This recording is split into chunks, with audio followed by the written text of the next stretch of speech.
অভিনব কায়দায় দোকানের শাটার কেটে চুরি। নদিয়ার রানাঘাট থানার অন্তর্গত হবিবপুর সংলগ্ন দক্ষিণ বিষ্ণুপুরে শনিবার মধ্যরাতে মা লক্ষ্মী জুয়েলার্স নামে একটি সোনার দোকানে চুরি হয়।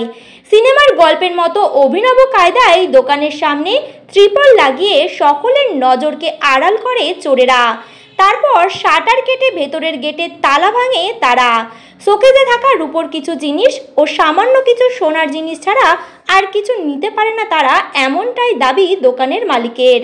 বাকি সব সোনার জিনিস ও টাকা পয়সা শক্তপোক্ত অতিরিক্ত সুরক্ষার সাথে বানানো সিন্দুক বা লকারের মধ্যে থাকায় সেটা ভেঙে সেগুলো নিয়ে যাওয়া সম্ভব হয়নি চোরেদের।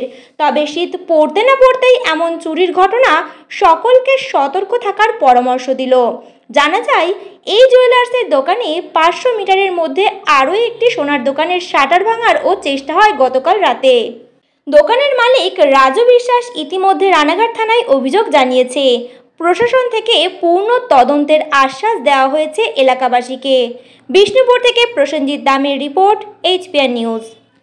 দাদা কি হয়েছে ঘটনাটা? ঘটনাটা হচ্ছে রাত্রে মানে আমি সকালে গিয়ে দেখলাম যে শাটার ভাঙা। আমাকে একজন ফোন করলো। হুম। আমার মাল সব ভিতরেই থাকে, বাইরে খুব কমই থাকে, খুব একটা যায়নি। তো মোটামুটি হয়তো ওই যারা সারতে মারতে দিয়েছে তাদেরটাই আর কি টুকিটাকি। শাটারটা কিভাবে খুলেছে কিভাবে? বা কিভাবে হয়েছে? শাটারটা তো শাপল দিয়ে সম্ভবত ভেঙেছে। আচ্ছা। কোনো কি জানতে পেরেছেন কারা বা কে না, করতে না, পারে না, এরকম? না, না।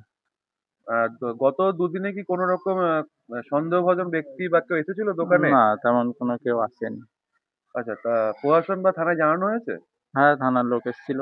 আমরা শুনলাম যে আশেপাশে আরেকটা দোকানেও নাকি এরকম চেষ্টা হয়েছে। হ্যাঁ, আমিও শুনেছি। তো হচ্ছে আগামী দিনে কতটা আর সতর্কতা রাখবেন? আরো সেফটি নিয়ে চলতে হবে। আপনার দোকানে কি সিসিটিভি ক্যামেরা আছে? না, ওটা লাগানো হয়নি। তবে এবার লাগিয়ে নেবো সামনে।